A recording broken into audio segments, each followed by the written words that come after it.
new endgame gameplay of Conquerors of the Atlas as a build-your-own-boss fight mechanic in every area of the game that provides additional challenge, a customizable level of risk and reward, while not requiring backtracking or adding too much time to each area, requiring you to play for longer than you want to.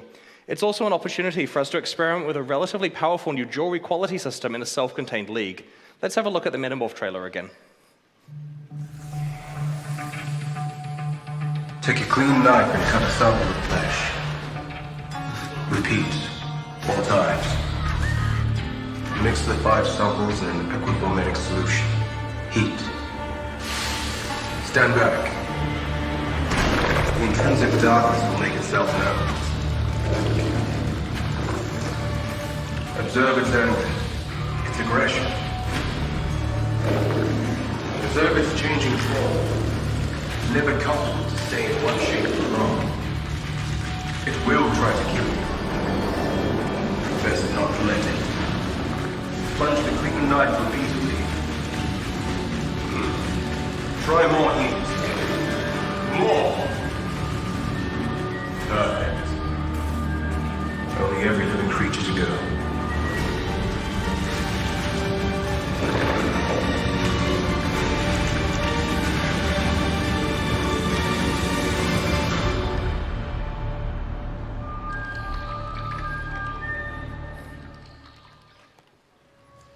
So, in the Metamorph League, you'll meet a new NPC, Tane Octavius, a master alchemist who studied in Oriath. Exiled to Rayclast for killing his teacher, Tane searches for what makes the self by using his learned alchemical knowledge to assemble monster essences. He hopes to find a cure, or perhaps just the source for what he calls the intrinsic darkness that led to his unforgivable violence. You'll have the opportunity to create and defeat a metamorph in each area you play. As you kill monsters in the area, you'll be able to collect samples from some of their corpses. These samples each represent the embodiment of one of the monster's skills, which can be combined together to create a metamorph with all those abilities. There are various types of skills, and once you have found enough of them, you can summon Tane to help you create their metamorph. This is a dangerous fight where the metamorph changes rapidly from one form to another, unleashing skills quickly as you try to kill it. Our boss fight designers have spent a lot of time honing the combat of these encounters to make them as challenging as possible. The more powerful the metamorph monsters you combine, the more rewarding the resultant metamorph boss is when you finally kill it. Some samples have specific reward types on them, which are added to the reward pool.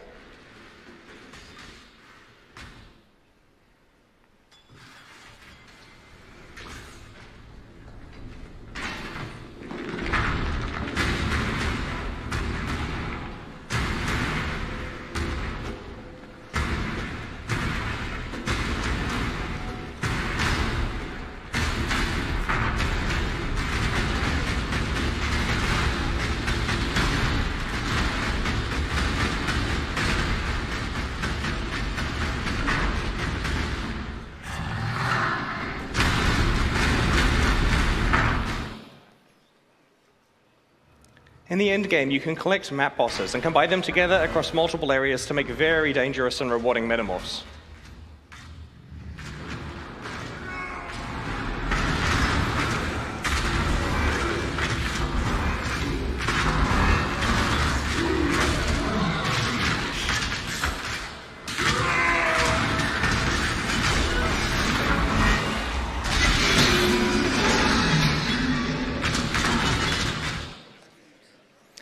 So now it's time to talk about the new types of rewards you can get from the Metamorph League.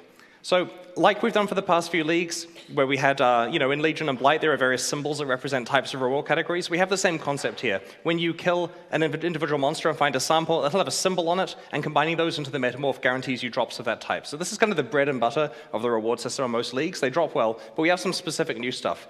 So this is quality in Path of Exile. You've probably seen it before. So to summarize, because some people here might be new, in Path of Exile, items have quality, and this value represents how well fabricated the item is and increases the power of its base properties by a nominal amount. Many different items can get quality, from weapons to armor to flasks, gems, maps, even strongboxes, and in each case, the quality influences the item in a different way.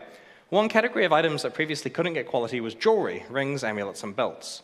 So in the Metamorph League, we're introducing the concept of jewelry quality through a new type of currency item called a catalyst, which can drop from metamorphs. Catalysts are relatively rare and allow you to increase the quality of rings, amulets, and belts.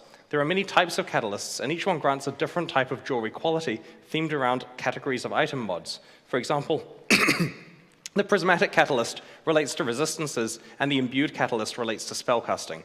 There are 8 or so other types as well for things like, attack skills and attributes and so on.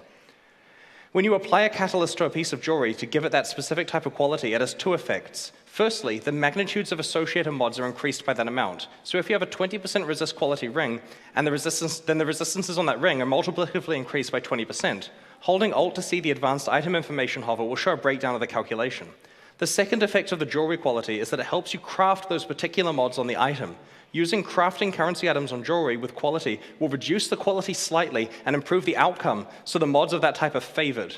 In case it wasn't clear, you can only have one type of jewelry quality from one type of catalyst on an item at a time. So if you want to make a good resistances ring and it doesn't currently have it, you can stick resistances quality on a ring and then exalt it, and it's very likely to give you resistances as the outcome because that's what you've chosen. And of course, each time you craft, it reduces the quality very slightly. It's not a proper durability system. The quality does stay high while you're playing. It's not something punitive, but it does mean that you have to refresh the quality every now and then while you're crafting. And this has some really interesting consequences because, as you know, when you quality up a white item, you get much more quality per catalyst. And because these are valuable, you really want to be doing that to get best value for money. But then the problem is you aren't putting it on an item that already has the really good resistances you want to amp up, for example. Like any other Path of Exile expansion, Conquerors of the Atlas contains a lot of new items to find. Let's check some of them out. So we're introducing 16 new unique items. 4 of them come from the Metamorph League, and 12 can be found by killing the Conquerors. Let's start with Hands of the High Templar. This is kind of a pure gambling unique item. The stats are passable on their own, but what really makes it shine is the ability to constantly dump vile orbs onto the item over and over, trying to get many corruption implicits as you can. If you push your luck too far, you'll brick the item into a rare. So I tried this. I went onto our testing server, and I spawned a stash tab full of these and an inventory full of Val orbs, and I had a great quarter of an hour. I got nothing good out of it because I pushed it too hard. So I recommend stopping at about 3 implicits, because otherwise you've got some random rare. So it's a lot of fun, though. Leash of Ablation is definitely a spike unique item. Normally offering spells are limited to 1. So if you use Flesh Offering and then Bone Offering, the first one gets replaced by the second.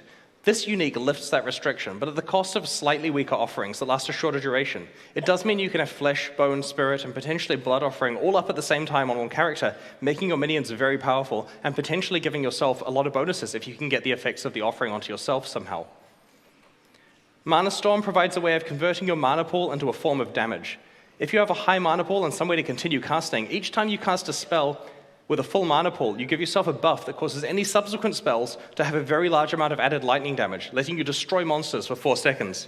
Ideally, you'll find some way to recover your mana by the end of it to keep going.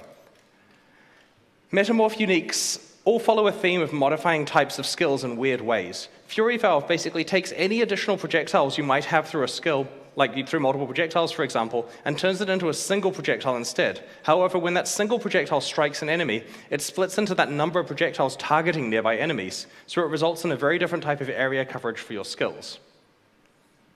I'm also going to show you 5 divination cards that we're releasing in Conquerors of the Atlas. I think each one of these speaks for themselves.